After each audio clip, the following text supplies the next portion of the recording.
A paz do Senhor Jesus a todos os jovens, líderes de jovens, professores de escola bíblica dominical da classe de jovens, você que nos prestigia, mais um subsídio da escola bíblica dominical. Eu sou Romilson de Andrade, estou aqui diretamente dos estúdios do Róton 46 para fazer e trazer para vocês aquele subsídio que nós estamos fazendo semanal para ajudar você, trazer algum assunto, às vezes alguma perspectiva para te ajudar na sua aula, você mesmo que não pôde estar presente na escola dominical, esse vídeo pode te ajudar, né, a não ficar perdido no conteúdo, mas lembrando, sempre fazendo a ressalva que é importante a sua participação na escola bíblica dominical. E hoje nós vamos falar de um tema que já vai sendo diferente, né, do tema que nós abordamos na aula anterior. O que acontecia quando era desprezado o ensino da palavra de Deus, e hoje, né, nessa aula, nós estaremos vendo os jovens que se mantiveram firmes na doutrina. Qual a recompensa para aqueles que se mantiveram firmes na palavra de Deus?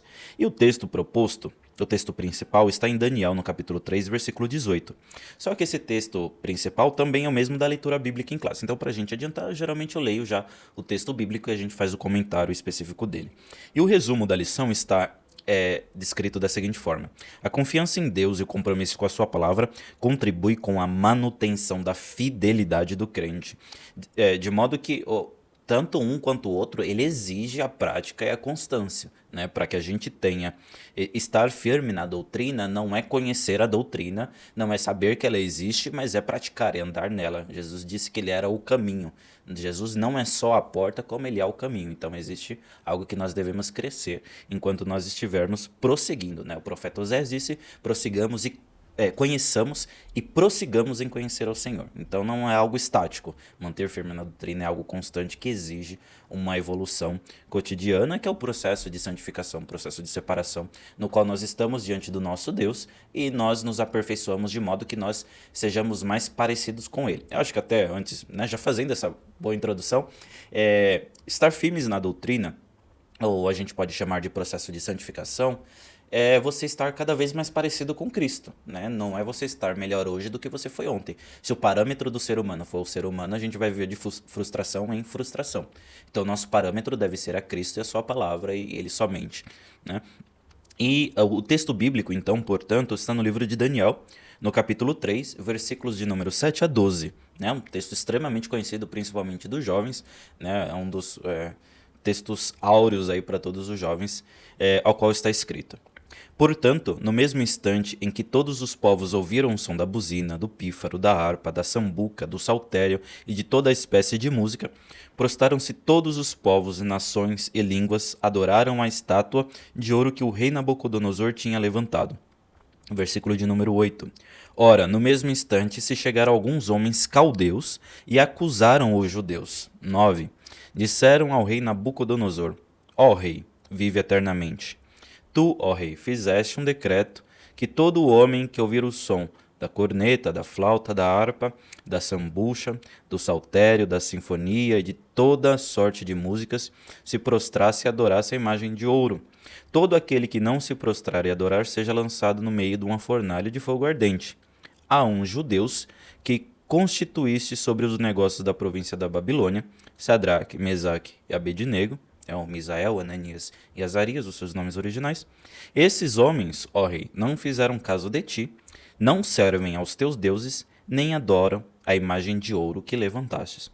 O contexto é extremamente conhecido, né, e isso é importante dizer, aconteceu esse fato por causa da empáfia, da arrogância do rei Nabucodonosor.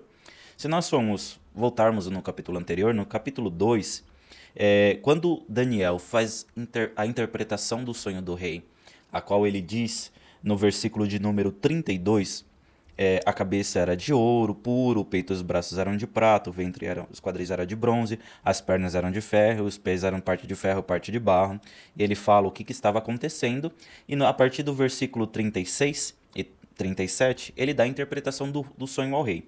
Ele diz assim: o Senhor, ó rei, que é rei de reis, a quem Deus do céu conferiu o reino, poder, força e glória, em cujas mãos foram entregues os filhos dos homens, onde quer que eles habitem, os animais do campo e as aves do céu, para que dominasse sobre todos eles. O Senhor, ó rei, é a cabeça de ouro. No versículo 38, Daniel está confirmando aquela palavra que foi dita por Jeremias, que nós lemos na aula passada, que Deus se agradou em ditar todas as nações dos animais do campo ao rei Nabucodonosor, e aqui ele está falando que isso está se cumprindo agora, e não só isso, mas que nessa visão, onde tinha a cabeça de ouro, o peito e os braços de prata, o ventre e os quadris de bronze, as pernas eram de ferro e os pés eram parte de ferro e parte de barro, está dizendo que o rei Nabucodonosor ele é uma parte de um todo dessa revelação. Agora, já no capítulo 3, acredito que o rei Nabucodonosor ele não se contentou em só ser, né, a cabeça de ouro, mas ele quis que ele todo fosse adorado. Não, eu sou o único importante, então se a cabeça é de ouro, eu sou essa cabeça, não. Tudo meu é esplendoroso, tudo meu é de ouro, então eu vou fazer essa estátua, provavelmente influenciado por esse sonho que ele teve. E quando ele faz a estátua completa de ouro, ou seja, tudo é meu. E ele, né, decreta para que todos se prostrassem e adorassem. E aqui a ideia da lição a qual nos quer passar neste domingo é o quê? Que independente de um decreto do rei ou qualquer circunstância que nos force a nos prostrar diante de qualquer coisa que não seja aquilo que o nosso Senhor ordenou, isso é se desviar, isso é se afastar dos caminhos de Deus. Deus não aceita e Deus não divide adoração. Tudo aquilo que está no nosso coração, que compete com aquilo que Deus tem para a nossa vida, e a gente deixa Deus para servir essas coisas, nós estamos os adorando, deixando de servir a Deus. Então, no contexto e ao longo dessa aula, nós veremos os desdobramentos dessa história. Então, a gente vai entender as recompensas de se manter firmes na palavra de Deus. Então, meus irmãos, a proposição da nossa aula vai ter três divisões principais. A firmeza doutrinária, né, que é o nosso tópico 1, confrontando a falsa doutrina, que é o tópico 2, e o tópico de número 3, vivendo a verdadeira doutrina. Então, no 1 a gente vai conhecer a verdadeira, no outro como confrontá-la e outra como vivê-la. No primeiro modo, aqui está falando sobre esses jovens que estavam sob pressão. Eles estavam enfrentando dificuldades porque logo depois que Daniel interpretou o sonho do rei, eles ascenderam politicamente, né, na corte babilônica. E Daniel, junto com seus amigos, Misael, Ananias e Azarias, ou Sadraque, Mesaque e Abednego, e eles provavelmente despertaram a inveja de muitas pessoas. E quando agora Nabucodonosor ordena que adorassem a estátua que ele fez, algumas pessoas viram que Sadraque, Mesaque e Abednego, por reverência ao único Deus e o verdadeiro Deus de Israel, não se prostraram, não adoraram aquela estátua, eles denunciaram os três jovens. Há muita especulação, né, onde estava Daniel. Como Daniel foi constituído num alto cargo sobre a corte babilônica, provavelmente ele não estava naquele lugar, naquele momento, então por isso que ele não é mencionado nesse episódio, né, é o ponto mais provável. O fato é que esse contexto dava noção pra gente da pressão que estava sobre esses três jovens. Imagina, todo mundo, todas aquelas pessoas, todos os principais, todo o povo se prostrando diante de uma estátua, a qual tem aproximadamente 2,70 metros de altura, todo o povo prostrado, mas os três jovens ali em pé, diante de toda aquela música, de toda aquela festa que o rei fez para que se adorassem. E ele ainda avisou os jovens, olha, eu vou tocar de novo, e se vocês não se prostrarem, a gente vai condenar vocês vão para a fornalha de fogo ardente, e ainda que ele mandou aquecê-la 7 vezes antes de jogar os jovens. Então aqui é a postura de quem tem a certeza em Deus, que ainda que Deus não os livrasse, ainda que Deus permitisse que eles morressem, eles não serviriam a outros deuses e não iriam se prostrar. E ponto, né? Eles tinham firmeza. E quando nós temos a firmeza doutrinária, quando nós sabemos o Deus que nós servimos, quando nós sabemos a importância, através da palavra de Deus, de ter o único Deus e Senhor do nosso coração, é entender o nosso papel diante de Deus. Por que Ele é o Senhor, né? Ele não é só o meu Deus, Ele é o meu Senhor, Ele é o dono da minha vida. Então, se Ele não quer que eu haja dessa forma, eu não devo agir. E ainda que pareça estar sob pressão, né? Inclusive Jesus, ele aumenta isso quando nós vamos ler nos relatos do Novo Testamento. Ele fala, olha, vocês não devem temer aqueles que matam só o corpo, mas não podem fazer nada à alma. Temei, portanto, aquele que pode matar o corpo e lançar a alma no inferno. Então eles tinham a dimensão do Deus no qual eles estavam servindo. E essa pressão do contexto ao qual eles estavam, não fez diferença a eles. Então eles estavam dispostos até mesmo a morrer por causa dessa firmeza doutrinária que eles tinham. Independente, lógico que hoje a gente não no nosso contexto, né, melhor dizendo, a gente não chegou no nível de perseguição ao qual nós demos ou devemos dar a nossa vida mesmo para glorificar o nome de Deus, ainda que muitas pessoas hoje sofrem, são perseguidas por causa do evangelho. Tem muitas perseguições a qual nós não conhecemos, já teve muitas perseguições, muitas pessoas já deram sua vida por causa do evangelho. Hoje nós estamos num ambiente, graças a Deus, mais tranquilo, mais calmo, a qual nós não temos essas perseguições, mas ainda vem as afrontas, ainda vem as perseguições. De alguma forma existem algumas tentações, as pessoas querem colocar os crentes à prova por causa do contexto familiar, no contexto da universidade, da escola. E elas querem provar, né, a nossa fé, e às vezes Deus o permitindo que assim for, através das provações que nós temos. Então, na decisão dos jovens de eles se manter firmes, olha, assim, a gente conhece Deus, Nabucodonosor, a gente sabe quem é o nosso Deus. Você pode levantar a estátua de ouro, você pode aquecer a fornalha 700 vezes, e nós temos a certeza que se Deus não nos livrar da fornalha, a gente vai morrer com integridade no nosso coração. Nosso coração é completo ao nosso Deus. Então, a firmeza de caráter doutrinária nos faz tomar uma decisão que aparentemente nos leve a condições ruins, né, pelas consequências da perseguição, mas nós temos que saber quem é que está conosco, que nos livra e tem poder para nos livrar da fornalha. Essa é a certeza que vem quando você conhece, quando você se relaciona e você entende a palavra de Deus, a doutrina de Deus. No nosso segundo ponto, agora nós vamos falar sobre confrontando a falsa doutrina. Então, o que é uma falsa doutrina? É uma doutrina que ela não está pautada à luz da palavra de Deus, na qual nós cremos e nós temos certeza que a palavra de Deus é a única, inerrante, infalível palavra de Deus. Dentro de todos os livros bíblicos, eu acho que traz uma ênfase tão direta sobre a questão dos falsos ensinos. É lógico que a gente vai ver muito isso nas cartas de Paulo, nas cartas de Pedro, nas cartas de João.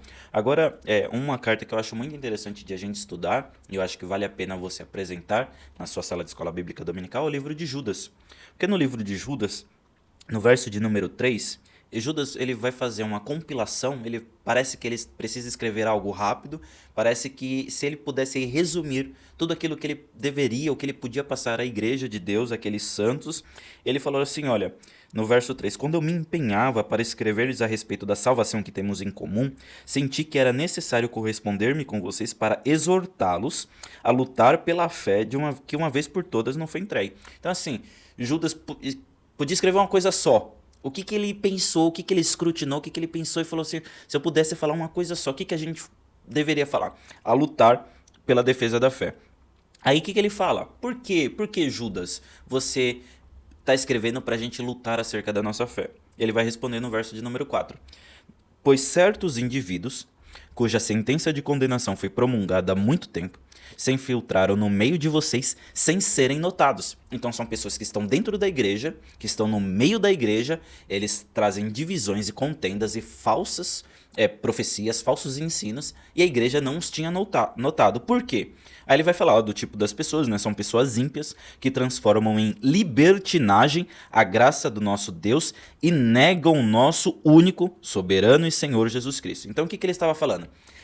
Hoje a gente traz esse conceito de libertinagem na graça, a gente chama isso de hipergraça. Você pode fazer tudo que você pode, que no final do dia Deus vai te perdoar e tá tudo bem. Ou Deus não é tão rígido assim, você pode abrir exceção para aquele ou para esse pecado, não tem nada demais, né? Aí o que ele vai falar? Olha, essas pessoas são ímpias e transformam a graça de Deus em libertinagem. E eles negam o Senhor Jesus Cristo como o único e suficiente Senhor. Então, você pode assenhorar-se da sua vida e no final do dia você vai ter graça e Deus vai te perdoar todos os seus pecados. Isso é um dos principais falsos ensinos que estava acontecendo nos primeiros anos da igreja, já no período apostólico. Aí ele continua dizendo no versículo 5, embora vocês já estejam cientes de tudo de uma vez por todas, quero lembrar-lhes que Jesus, tendo libertado um povo, tirando da terra do Egito, destruiu os que não creram. Ele está falando assim, olha, vocês têm que prestar bem atenção, porque essa fé já foi entregue para vocês.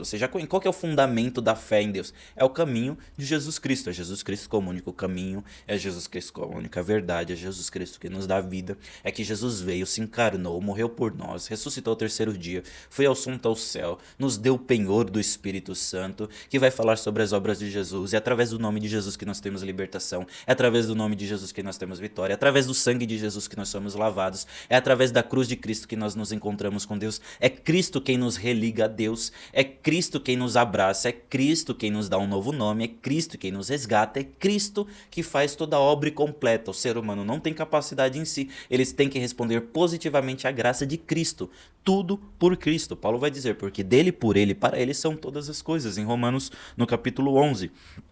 Ele está falando, olha, vocês já ouviram tudo isso, vocês já conhecem tudo isso. Então o que vocês têm que ter em mente? Que essas pessoas lá do Egito, a história é mais ou menos assim, a história de Israel começou com um povo que foi separado do mundo, representado pelo Egito, mas porque eles não creram, eles foram destruídos.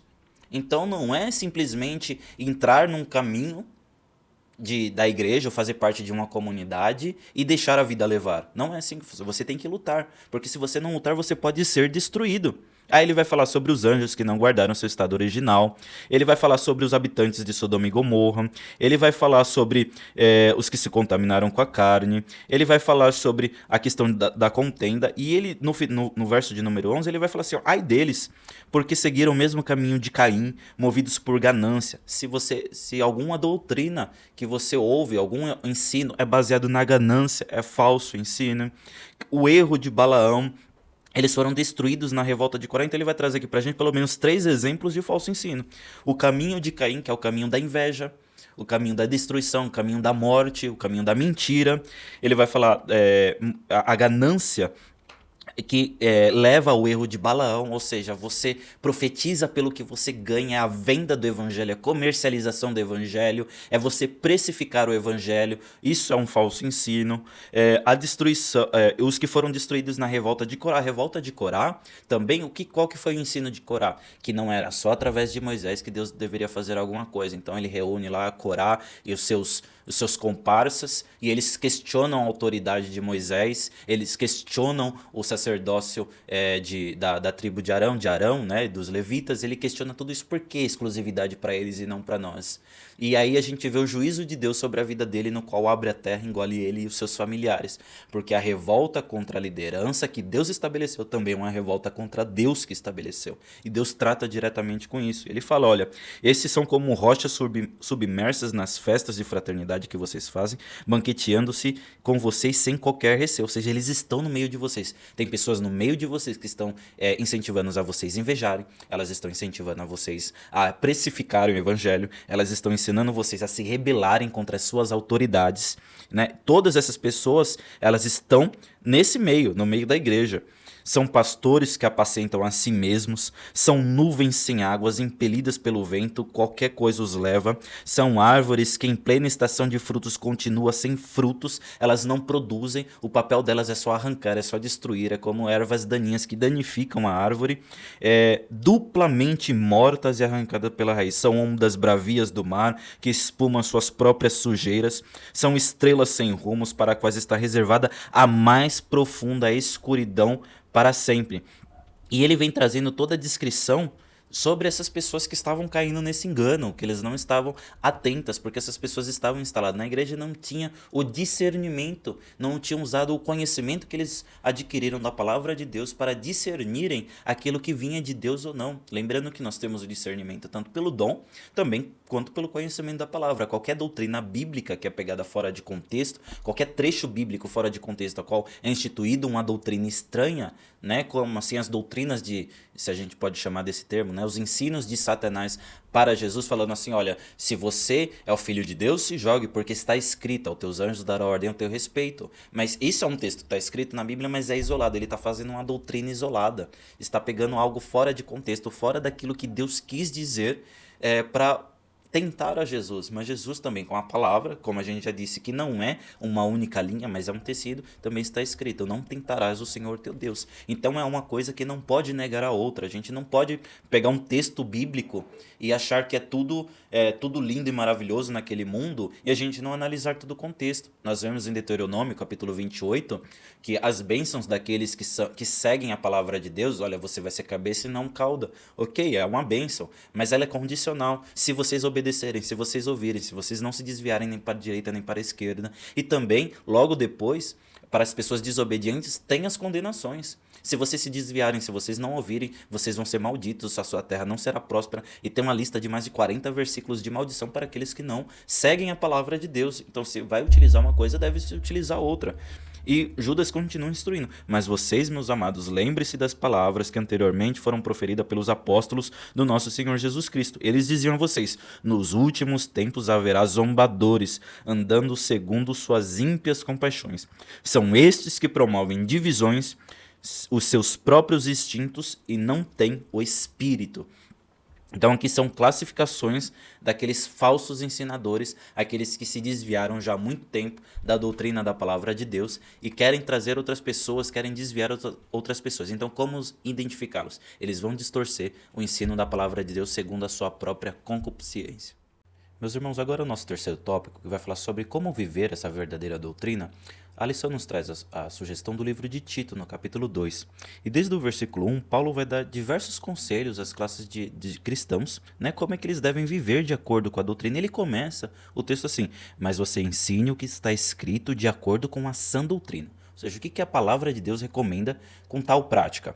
Então ele vai falar assim: quanto aos homens idosos, que sejam moderados, respeitáveis, sensatos, sadios na fé, no amor, na perseverança, porque eles têm experiência e eles devem ensinar dessa forma, se portar dessa forma. Do mesmo modo, as mulheres idosas tenham conduta reverente, não sejam caluniadoras, nem escravizadas a muito vinho, que sejam mestras do bem, que saibam operar o bem, até por causa da idade avançada, tanto dos homens quanto das mulheres no caso. E quanto às mulheres, a fim de instruírem as jovens recém-casadas a amar o marido e aos filhos. Ou seja, como amar o marido, como amar os filhos, até nisso as irmãs mais idosas podem e devem ensinar as mais novas como elas devem se portar, dando também o exemplo, né? A serem sensatas, puras, boas domésticas, bondosas, sujeitas ao marido, para que a palavra de Deus não seja difamada. Ou seja, como é que a gente lida com um casamento onde o noivo representa Cristo e a noiva é a igreja, no qual Cristo é o cabeça da igreja, assim também o marido sendo o cabeça da esposa, tendo respeito mútuo um pelo outro, não em menosprezo e nem com autoritarismo, mas com amor, o amor que Deus compartilha através da sua doutrina. Verso número 6: do mesmo modo, quanto as mais jovens, exorte-os para que em todas as coisas sejam moderados, equilibrados, sem exagero, sem excessos, que é próprio da vida jovem, né? E viver com excessos ou com falta em extremos, mas não seja moderado, seja sóbrio, seja prudente, seja você mesmo. Aí Paulo dizendo a Tito: seja você mesmo exemplo de boas obras. Ou seja, boas obras. Nós não fomos chamados por causa das obras. As nossas obras não salvam, mas nós somos chamados para boas obras. E as nossas obras, elas devem testemunhar a palavra de Deus e a palavra de Jesus.